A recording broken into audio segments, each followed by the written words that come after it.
Okay. So ನೋಡ್ಕೊ ಬಂದ್ರಲ್ಲ, raised maida 2.3 ಒಳಗಿದೆ activity.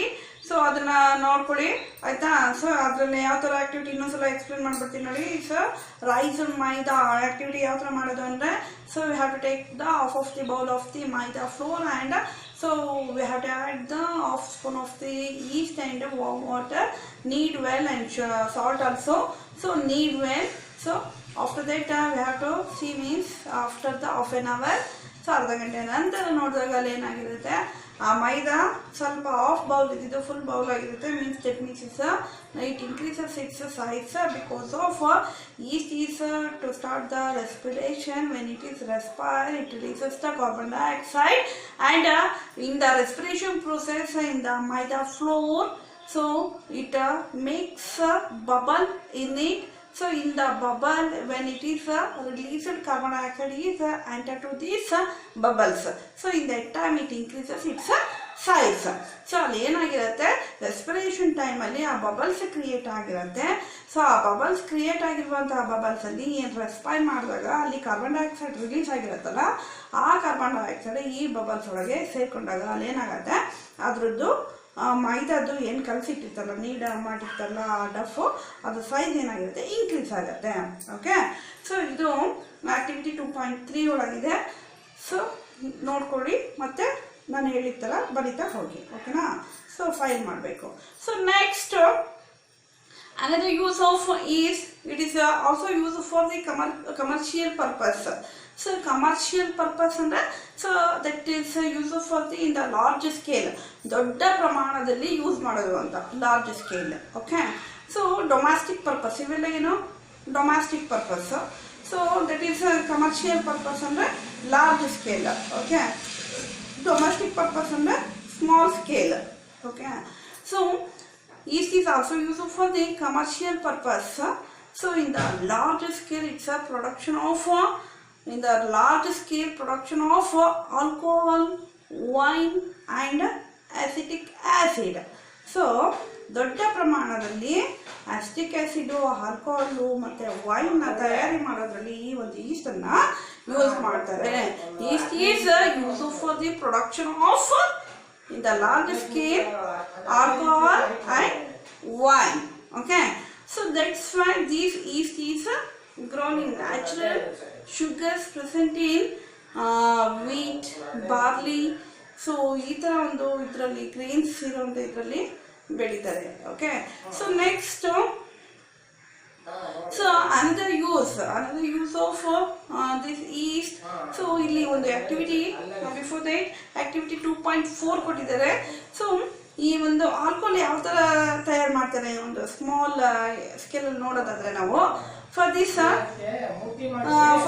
activity we have to take 500 ml of a beaker. For this beaker we have to add 3/4 of water. Okay. So 500 ml beaker ತಗೊಳ್ತೀವಿ. Just imagine. Okay. Without lab here. So 500 ml beaker ತಗೊಳ್ತೀವಿ. 3/4 ಅಲ್ಲಿ ಅದಕ್ಕೆ ಏನಾಗ್ತೀವಿ, ವಾಟರ್ನ add ಮಾಡ್ತೀವಿ. For this water we have to add the 2 spoon of sugar.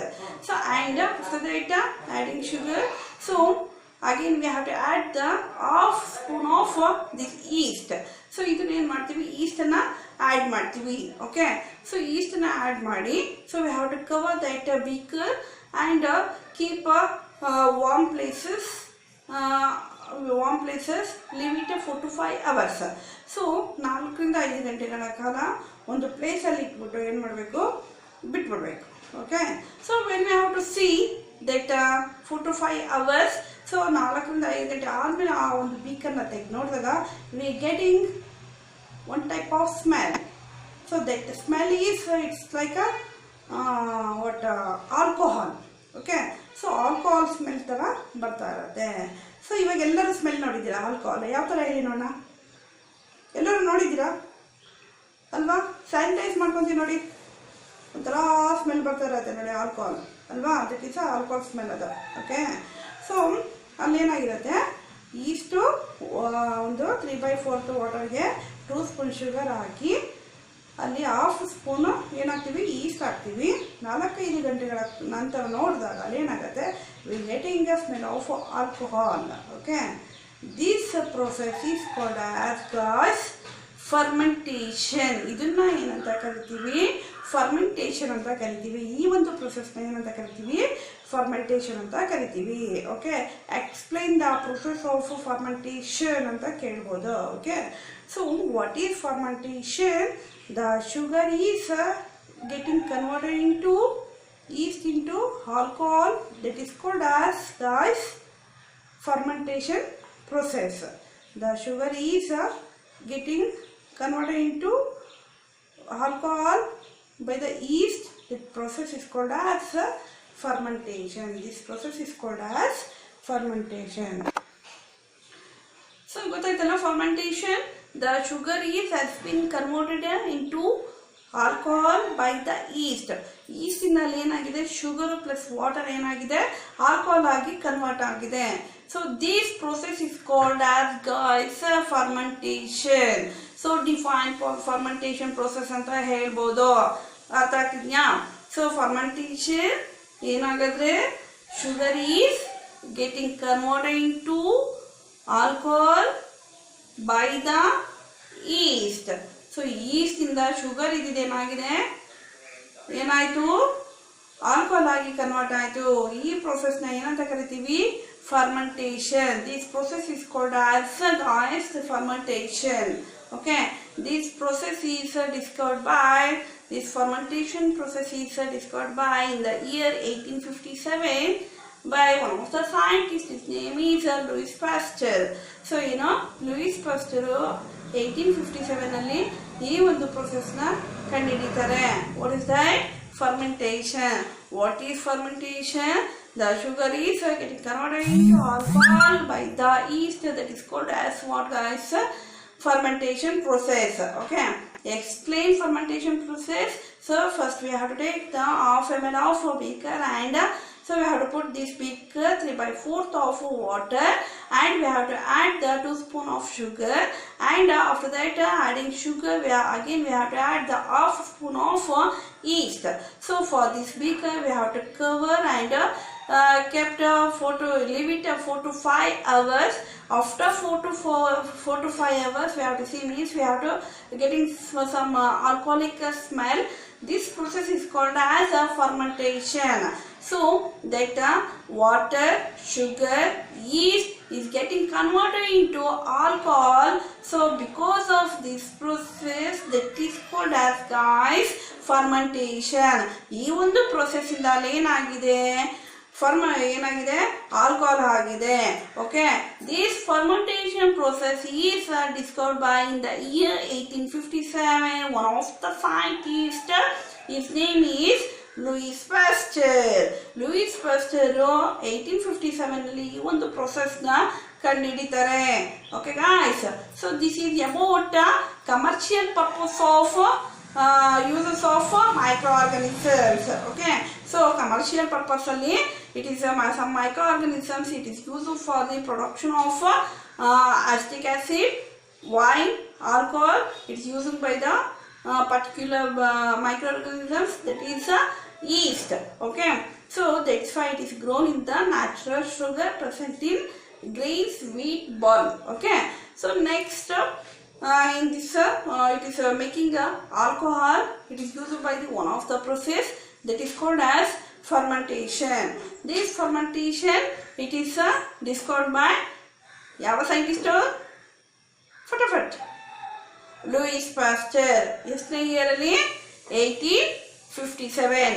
1857 ಅಲ್ಲಿ ಈ ಒಂದು ಫರ್ಮೆಂಟೇಷನ್ ಪ್ರೊಸೆಸ್ ಲೂಯಿಸ್ ಪಾಸ್ಚರ್ ಅವರು ಕಂಡುಹಿಡಿತಾರೆ. Okay, so this is about the one of the process fermentation. ಅರ್ಥ ಆಯ್ತಾ ಗೈಸ್?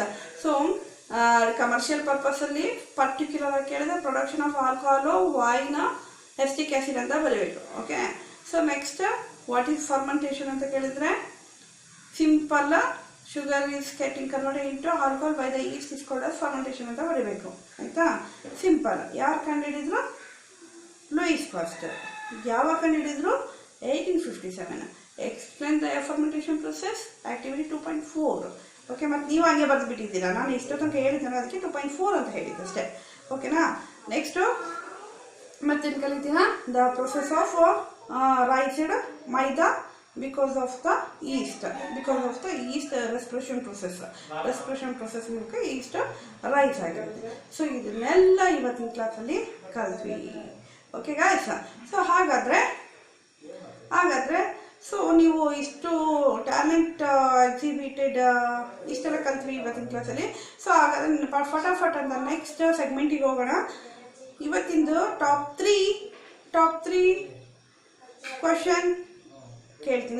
ಕ್ವಶನ್ ಕೇಳ್ತೀನಿ, ಓಕೆನಾ? ಸೊ ಇದಕ್ಕೆ ಫಟಾಫಟ್ ಅಂತ ಹೇಳಿ ಯಾರು 5 ಮೆಂಬರ್ಸ್ ಬೇಡ, ಈ ಸಲ 3 ಮೆಂಬರ್ಸ್ ಇದೆ ಸಾಕು. ಯಾರು 3 ಮೆಂಬರ್ಸ್ ಫಟಾಫಟ್ ಅಂತ ನನಗೆ ಆನ್ಸರ್ ಮಾಡ್ತಾರಲ್ಲ ಅವರ ನೇಮ್ನ ನೆಕ್ಸ್ಟ್ ಇದರಲ್ಲಿ ವಿಡಿಯೋದಲ್ಲಿ ಮೆನ್ಷನ್ ಮಾಡ್ತೀನಿ, ಓಕೆನಾ? ಸೊ ಫಟಾಫಟ್ ಅಂತ ಆನ್ಸರ್ ಮಾಡಿ. ಸೊ ಸ್ಟಾರ್ಟಿಂಗ್ ವಿಡಿಯೋ ಬಿಗಿನಿಂಗಲ್ಲೇ ಒಂದು 3 ಕ್ವಶನ್ಸ್ ಕೇಳಿದ್ದೀನಿ, ಅದು ಬೇರೆ ಇದು ಬೇರೆ ಇರುತ್ತೆ, ಓಕೆನಾ? ಸೊ ನೆಕ್ಸ್ಟ್ ಹೂ ಕೇಳ್ತೀನಿ. First question is top 3 question. The first one is who discovered the process of fermentation. So fermentation process yaru ಕಂಡುಹಿಡಿದ್ರು? This is the first question. Okay, second question ಕೇಳಾ? Second question is what is fermentation?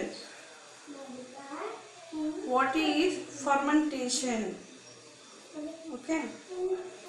Third question, what is the commercial uses of microorganisms? Commercial uses ಏನು? This is the top 3 questions. So ಬೇಗ ಪಾಠ ಕೇಳಿ ಬೇಗ answer ಮಾಡಿ, ಓಕೆನಾ? So ಇವತ್ತು ಯಾವುದೇ talent exhibit segment ಇರೋದಿಲ್ಲ, ಆಯಿತಾ? ಸೊ ಬಿಕಾಸ್ ನಿಮ್ಮ ನೆಗ್ಲಿಜೆನ್ಸಿ, ಸೊ ಯಾರೂ ಸೆಂಡ್ ಮಾಡಿಲ್ಲ ನನಗೆ ಪ್ರಾಪರಾಗಿ, ಸೊ ಹಾಗಾಗಿ ನಾನು ಇವತ್ತನ್ನ ಸ್ಕಿಪ್ ಮಾಡಿದ್ದೀನಿ, ಆಯಿತಾ? ಸೊ ಟಾಪ್ 3 ಕ್ವಶನ್ಸ್ನ ಕೇಳ್ತಾ ಇದ್ದೀನಿ. ಸೊ ಇದನ್ನು ನೆಗ್ಲೆಕ್ಟ್ ಮಾಡಿದ್ರೆ ನಾನು ಇದನ್ನು ಸ್ಕಿಪ್ ಮಾಡಬೇಕಾಗತ್ತೆ. ಸೊ ನಿಮ್ಮ ಇಂಟ್ರೆಸ್ಟ್ ಎಷ್ಟಿರುತ್ತೋ ಹಾಗೆ ನಮ್ಮ ಒಂದು ರೆಸ್ಪಾನ್ಸು ಇರುತ್ತೆ, ತಿಳ್ಕೊಳ್ಳಿ. ಡೆಡಿಕೇಶನ್ ಇರಬೇಕು, ನೀಟ್ನೆಸ್ ಇರಬೇಕು ಓದೋದ್ರಲ್ಲಿ, ಆಯಿತಾ ಮಕ್ಕಳೇ? Okay guys, we will meet on next video. Take care.